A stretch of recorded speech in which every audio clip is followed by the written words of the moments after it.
করেন। লাবণী চৌধুরী আপনি লিখেছেন, খাবারের ব্যবস্থা করা যেমন পুরুষের দায়িত্ব, তেমনি খাবার প্রস্তুত করাও নাকি পুরুষের দায়িত্ব। অনুগ্রহ করে সঠিক ব্যাখ্যা দিয়ে আমাদের উপকৃত করবেন। বোন লাবণী চৌধুরী, খাবারের ব্যবস্থা করা অর্থাৎ খাবার সংগ্রহ করে নিয়ে আসা এটা পুরুষের দায়িত্ব, কিন্তু তাই বলে খাবার প্রস্তুত করাটাও পুরুষের দায়িত্ব যিনি বলছেন তিনি সঠিক বলছেন না। যদি বাহির থেকে আনা এবং প্রস্তুত করা দুইটাই পুরুষের দায়িত্ব হয়, তাহলে নারীর দায়িত্ব কি হবে? শুধু খাবারটা গ্রহণ করা? প্রিয় নবী সাল্লাল্লাহু আলাইহি ওয়াসাল্লাম তার সহধর্মিণী যারা ছিলেন তারা খাবার প্রস্তুত করতেন। আমাদের আয়েশা রাদিয়াল্লাহু তাআলা আনহা খাবার প্রস্তুত করতেন এবং আটার খামিরা তৈরি করে রাখার পর মাঝে মধ্যে এসে ছাগল কিংবা মুরগি তারা এসে খেয়ে যেত, দাওয়াজিন যাদেরকে বলা হয়েছে হাদিসের ভাষ্যে। তার মানে তিনি এটা প্রস্তুত করতেন তারা, এখান থেকে বোঝা যায়। অতএব এটি আবহমানকাল থেকে চলে আসা মানব সমাজের একটি বলতে পারেন যে তাদের চিরাচরিত একটি কালচার। অতএব পৃথিবীর সকল সমাজেই মানব সমাজ এটি চলে আসছে। এই সবগুলোকে পরিবর্তন করে ফেলার এবং যেটা একটু আগে বলছিলাম যে যা খুশি তা করার একটা প্রবণতা পৃথিবীর মানুষকে চরম ধ্বংসের দিকে নিয়ে যাবে। আল্লাহ তাআলা হেফাজত করুন। এ ধরনের উক্তি, এ ধরনের চিন্তাধারাগুলো সন্দেহাতীতভাবে সীমালঙ্ঘন ছাড়ার কিছুই নয়। শয়তান অনেক কিছু আমাদের কাছে বড় চমকপ্রদ করে তুলে ধরে, সেগুলোর কারণে আমরা যেন প্রতারিত না হই, আমরা যেন ফিতনায় না পড়ি। কিয়ামতের আগে বহুবিধ ফিতনায় মানুষ ঈমান হারা হবে। সেরকম ফিতনাগুলোর মধ্যে থেকে এটিও একটি ফিতনা যে ছেলেরা আপনার ছেলে এবং মেয়েদের ব্যাপারটাকে আপনার উদারতার নামে, ব্যক্তি স্বাধীনতার নামে এবং নানান নামে আপনার এমন একটা জায়গা নিয়ে যাওয়া হয়েছে যে মানুষ সত্য স্বীকার করতে পর্যন্ত সাহস করে না। যাই হোক, খোলাসা কথা হলো, খাবার প্রস্তুত করার দায়িত্ব অবশ্যই বাসার মহিলাদের। মানে এই নয় যে তারা করবে, এটা পুরুষরা শুধু বসে বসে খাবে, বরং আমাদের নবী করিম সাল্লাল্লাহু আলাইহি ওয়াসাল্লাম তার স্ত্রীদের খাবার প্রস্তুত করাতে তিনি সহযোগিতা করতেন। অতএব স্বামী তিনি সহযোগিতা করবেন, অংশগ্রহণ করবেন, কিন্তু মৌলিক দায়িত্ব এখানে স্ত্রীর। তাহমিনা তামান্না আপনি লিখেছেন, ছোট শিশুদের হাতে, পায়ে ও কোমরে কালো তাগি বেঁধে দেওয়া কি জায়েজ আছে? ছোট শিশুদের হাতে, পায়ে এবং কোমরে কালো তাগি বাঁধবেন কেন? এই কালো তাগি বাঁধার ক্ষেত্রে বিভিন্ন বদ আকিদা মৌলিকভাবে কাজ করে, বিধায় এটি প্রশংসনীয় কোনো কাজ নয়। আরেকটি বিষয় আমাদেরকে মাথায় রাখতে হবে যে এই জাতীয় কালো তাগি এগুলোতে অনেক সময় দেখা যায় ফুৎকার দেওয়া হয়, ফুৎকার দিয়ে সেগুলোকে গিরা দেওয়া হয়। কোরআন কারীমে সূরা ফালাকের মধ্যে আল্লাহ বলেছেন, মিন শাররি নাফাথাতি ফিল উকাদ। ওই সমস্ত নারীদের, জাদুকর নারীদের ক্ষতি থেকে আল্লাহ আপনার কাছে আশ্রয় চায় যারা গিরা দিয়ে রশিতে তারপর সেখানে ফু দেয়। তো এটি জাদুকরদের জাদুর একটা প্রক্রিয়া। তাছাড়া কালো তাগি, কালো জিনিস, কালো ছাগল ইত্যাদি এগুলো সাধারণত জাদুকররা খোঁজে। অতএব শরীয়ত যে ঝাড়ফুঁক করেছে সেখানে এরকম কোনো তাগি টাগি ঝুলানো কিছু নাই। অনেক সময় বাচ্চাদের কোমরে আপনার গ্রামে দেখা যায় তাগি ইত্যাদি বাঁধা হয় এজন্য যাতে করে তার ওই যে এখন তো অনেকেই প্যাম্পার্স ব্যবহার করছেন, যখন প্যাম্পার্সের এত প্রচলন ছিল না, কিংবা এখনও যারা প্যাম্পার্স ব্যবহার করে না নর্মালি, তারা তেনা ইত্যাদি দিয়ে রাখেন বাচ্চার পেশাব পায়খানার জন্য। তো সেটা বাঁধার জন্য যদি কেউ তাগি দেন সেটা ভিন্ন কথা, কিন্তু এটা দিলে ক্ষতি থেকে বাঁচবে, রক্ষা পাবে, এরকম বললে সেটি শিরকপূর্ণ বিশ্বাস হবে, কারণ এরকম কোনো নির্দেশনা করাতে আমাদেরকে দেয়নি। অতএব এই কালো তাগি তাকে রক্ষা করবে এটি বলা, এটি ইমানের সঙ্গে সঙ্গতিপূর্ণ কোনো বিষয় না। আব্দুর রহমান আপনি লিখেছেন, ঈদে মিলাদুন্নবীর নামে নারী পুরুষের সম্মিলিত নাচ গান, ঢোল তবলা বাজিয়ে গান গাওয়া কতটা কোরআন ও সুন্নাহ সম্মত? দেখুন, এ বিষয়ে যারা ঈদে মিলাদুন্নবীকে জায়েজ মনে করেন তাদেরও অভিমত আমরা জানি যে তারাও এক্ষেত্রে এটাকে নাজায়েজ বলেছেন। আজকেই দারুন নাজাত মাদ্রাসা থেকে একজন শিক্ষক ঈদে মিলাদুন্নবী নিয়ে একটা লিফলেট নিয়ে এসে আমাকে দিলেন। তো সেটা আমি পড়ে দেখলাম কিছুটা।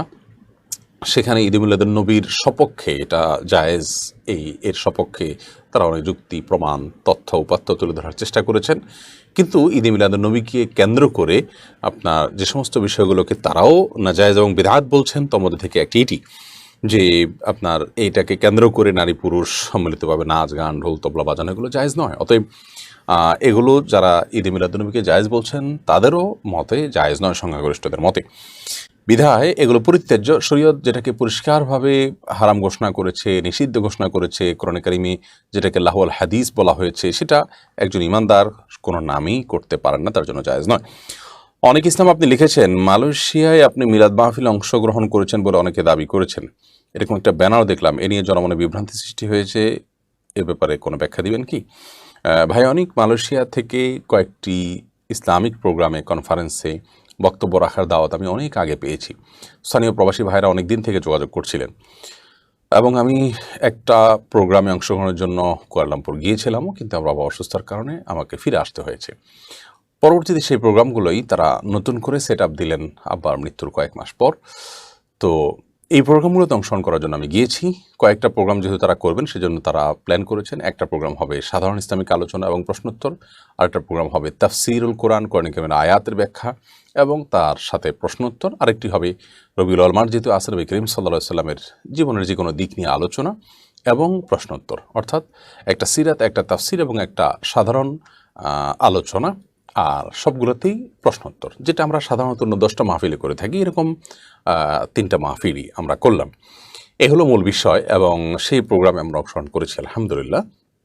এবং এই প্রোগ্রামগুলোর যে ব্যানার, পোস্টার ইতিপূর্বে প্রচারিত হয়েছে সেগুলো আমরা দেখেছি যে সেগুলো এরকমই ছিল, আপত্তির কোনো কিছু ছিল না। একটা প্রোগ্রামে আমি তাফসিরের প্রোগ্রাম যেটি ছিল, লেখাই আছে সেখানে তাফসির এর প্রোগ্রাম, তো সেখানে তাফসির প্রোগ্রামে তাফসির পেশ করেছি এবং তারপরে আমি প্রশ্নোত্তর সেশন করেছি, করে চলে এসেছি। পরের দিন আমি চোখে পড়লো আমার যে ব্যানারের উপরে আলাদা স্টিকার দিয়ে সেখানে লেখা আছে মাউলিদুর রাসূল সাল্লাল্লাহু আলাইহি ওয়াসাল্লাম, স্থানীয়ভাবে সেটাকে মাউলিদুর রাসূল বলা হয় সাল্লাল্লাহু আলাইহি ওয়াসাল্লাম, সেটা আলাদা স্টিকার দিয়ে ব্যানার লাগানো। পরবর্তীতে ছবিতে আমি দেখলাম। তো আসলে আয়োজকরা কে কি করেন, ব্যানারে কি লেখেন, এগুলো কি আমাদের সবসময় নিয়ন্ত্রণে থাকে বা এগুলো কি আমাদের দেখার বিষয়? আমি সেখানে কি করছি, আমাকে কি জন্য দাওয়াত দেওয়া, আমি কি করলাম, আমাকে যে জন্য দেওয়া হয়েছে আমি সেটি করেছি। আমি যে জন্য আহত হয়েছি তার ব্যতিক্রম কিছুই করিনি এবং আলহামদুলিল্লাহ আমার যে চিন্তাধারা, আমার যে চিন্তা বিশ্বাস, তার ব্যতিক্রম কিছুই আমি সেখানে করিনি এবং হয়নি। আমাদের আলোচনার অনেক আগে নাকি পরবর্তীতে শুনলাম যে একটা প্রোগ্রামে স্থানীয় একজন ইমাম সাহেব, তিনি আমাদের আসতে লেট হচ্ছিল, সেই সময়টা তিনি কথা বলছিলেন, সেই উপলক্ষে তিনি তার মতো করে প্রচলিত মিলাদ পেশ করেছেন এবং আলোচনা করেছেন। তিনি যদি ভুল কিছু বলেও থাকেন সেটা তো আমাদের শোনার কথা নয় বা আমাদের দায়িত্বে পড়ার কথা নয়। আবার খাবারের বিরতি চলছে, তখন একটা নাশিদ চলছিল, আপত্তিকর কিছু উক্তি ছিল সেখানে, কিন্তু সেটা কর্তৃপক্ষ কোন জায়গা থেকে যেন ব্যাকগ্রাউন্ড সাউন্ড হিসাবে দিয়ে রাখছিলেন এবং খাবার আয়োজন চলছিল। দেশে বহু প্রোগ্রামে আমরা অংশগ্রহণ করি, যে প্রোগ্রামগুলো আয়োজকরা ব্যানারে এমন কিছু লেখেন যেটাকে আমরা সমর্থন করি না, পোস্টার অনেক কিছু লেখেন যেটাকে আমরা সমর্থন করি না, এগুলো তো আমাদের নিয়ন্ত্রণে নয়। অতএব আমি সেখানে দিনই আলোচনার জন্য গিয়েছি, দিনই আলোচনা করেছি, প্রশ্নোত্তর করেছি, এর বেশি কোনো কিছু নয়। আর আয়োজকরা তারা কোনো কারণে সেখানে কোনো কাজ করলে অথবা সেখানে আমরা আগের আলোচক কোনো কথা বললে, কোনো কাজ করলে তার দায় দায়িত্ব তো আর আমার নয়। আল্লাহ তাআলা আমাদেরকে বোঝার তৌফিক দান করুন। আসলে আমরা দিন দিন অনেক অসহনশীল হয়ে উঠছি এবং যার কারণে নিজের চিন্তার সাথে কারোর চিন্তা যদি মিল না থাকে, কারোর সাথে ভিন্ন মত থাকে, তাহলে তার চরিত্র হনন করা, তারপরে মিথ্যাচার করা, তারপরে প্রতারণামূলক মন্তব্য করা, অসততা করা, যা খুশি তা বলার প্রবণতা আমাদের মধ্যে আছে এবং এমন এমন কথা বলা যার জন্য কিয়ামতের ময়দানে আমাদেরকে আল্লাহর কাঠগড়ায় আসামি হিসাবে দাঁড়াতে হবে। এরকম অনেক কাজ আমরা অহরহ করছি। আল্লাহ তাআলা আমাকে সহ আমাদের সবাইকে হেফাজতে রাখুন এবং একজন ভালো মুসলিমের যে চরিত্র সেটি আমাদেরকে ধারণ করার তৌফিক দান করুন। এবং ভিন্ন মত থাকবে, কিন্তু একে অন্যের মতের প্রতি শ্রদ্ধাশীল আমাদেরকে যেমন থাকতে হবে, তেমনিভাবে মিথ্যাচার, প্রতারণা এবং আপনার মিথ্যা প্রপাগান্ডা, এগুলো থেকে আমাদেরকে বেঁচে থাকতে হবে। আল্লাহ তাআলা আমাদেরকে বোঝার তৌফিক দান করুন।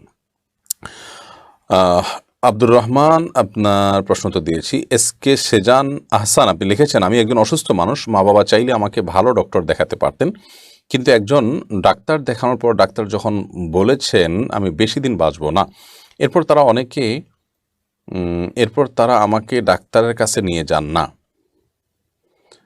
অথচ তারা অনেক টাকা দিয়ে বাড়ির পাশে জমিও কিনছেন, এজন্য তাদের উপর আমার একটু অভিমান আছে, এদিকে আমার গুনাহ হচ্ছে?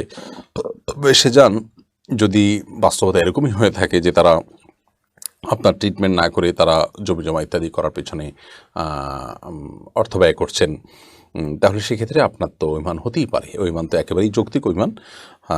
তবে আপনি সবর করুন, আমরা সেই পরামর্শ আপনাকে দিব এবং আল্লাহ তাআলার কাছে আপনি দোয়া করুন, আল্লাহ তাআলা আপনাকে শেফা যেন দান করেন। তার দিকে রুজু হন। তারা কোন পর্যায়ে আছে, কি ভাবনা তাদের, যে হয়তো এটা ট্রিটমেন্ট করার মতো নয়, অযথাই পয়সা খরচ হবে, এরকমটি তারা দেখছেন কিনা এবং বিষয়টা সেরকম কিনা, তাদের দৃষ্টিভঙ্গিটা তো আমরা জানি না। যেন তাদের বক্তব্যটা শুনতে পারলে তাদের দোষের পরিমাণ কি বা তারা আদৌ দোষী কিনা বা কোন পর্যায়ে সেটি বলতে সুবিধা হতো। তবে আপনাকে আমরা বলবো, আপনি অনুগ্রহ করে সবর করুন এবং এই বিষয়গুলোকে এড়িয়ে যাওয়ার চেষ্টা করুন এবং আল্লাহর কাছে শেফা আপনি তলব করুন। আপনার যে কয়দিন হায়াত আছে তার একদিন কমও আপনি দুনিয়াতে থাকবেন না ইনশাআল্লাহ। মাসুদ আলম আপনি লিখেছেন, আমি একজন দোকানদার, অনেকেই বাকি নিয়ে টাকা দেয় না, এখন আমার করণীয় কি? আমি কি কোনো প্রকার জোর করে টাকা আদায় করতে পারবো? হ্যাঁ, অবশ্যই আপনি জোর করে টাকা আদায় করতে পারবেন। কোনো দেনাদার যদি তার দেনা পরিশোধ করতে গড়িমসি করে তো সেটি অন্যায়, কারণ নবী করিম সাল্লাল্লাহু আলাইহি সাল্লাম বলেছেন যে মাতালুল গানি জুলমুন, একজন ব্যক্তি যিনি কারোর কাছে দেনাদার অথচ তার দেনা পরিশোধ করার মতো সামর্থ্য আছে, এরকম সামর্থ্যবান মানুষের টাল বাহানা করা দেনা পরিশোধের ক্ষেত্রে এবং ঘোরানো পাওনাদারকে এটি স্পষ্টত জুলুম এবং অবিচার অত্যাচার বিধায় এরকমটি যিনি করছেন তিনি গুনাহগার হবেন এবং আল্লাহর কাছে তাকে জবাবদিহি করতে হবে। আপনি হকদার হিসাবে পাওনাদার হিসাবে তাকে অবশ্যই প্রেশার ক্রিয়েট করতে পারেন, এই রাইট আপনাকে দেওয়া হয়েছে। মেহেদী হাসান, তবে প্রেশার ক্রিয়েট করা যাবে যদি আপনি দেখেন তিনি আপনাকে তালবাহানা করছেন এবং আপনাকে ঘোরাচ্ছেন সেজন্য। আর যদি তিনি দুর্বল মানুষ হন, আর্থিক সঙ্গতি তার না থাকে, তিনি আসলে ফেঁসে গেছেন বা দিতে পারছেন না, তাহলে সেক্ষেত্রে তাকে কিস্তি করে দেওয়া, একটু সময় বাড়িয়ে দেওয়া, এটা অত্যন্ত বড় ধরনের একটি ইবাদত। এনজারুল মুসির, যেটাকে হাদিসের ভাষায় বলা হয়েছে, অর্থাৎ একজন অভয় মানুষ আছেন, তিনি ঋণগ্রস্ত আছেন আপনার কাছে, আপনি তার ঋণটা জন্য তাকে সময় দেওয়া, সুযোগ দেওয়া এবং সহজ করে দেওয়া, কমিয়ে দেওয়া, এই কাজগুলো অত্যন্ত উঁচু মাপের ইবাদত, সেটি আপনি করবেন। আর যদি যেটি বললাম সেটা বাহানা করে তাহলে আপনি প্রেশার দিতে পারেন, কিন্তু প্রেশার মানে এই নয় যে তার প্রতি আপনি জুলুম করবেন, বরং তাকে আইনিভাবে বাধ্য করলেন অথবা যে কোনো মূল্যে আপনি আপনার পাওনা আদায় করে নিলেন, এটি আপনি করতে পারেন, কিন্তু সেটি করতে গিয়ে যেন আবার অবিচার না হয় সেটি খেয়াল রাখতে হবে। মেহেদী হাসান আপনি লিখেছেন, আমার বাবা নামাজ পড়ে না, কীভাবে নামাজের তাগিদ দিতে পারি?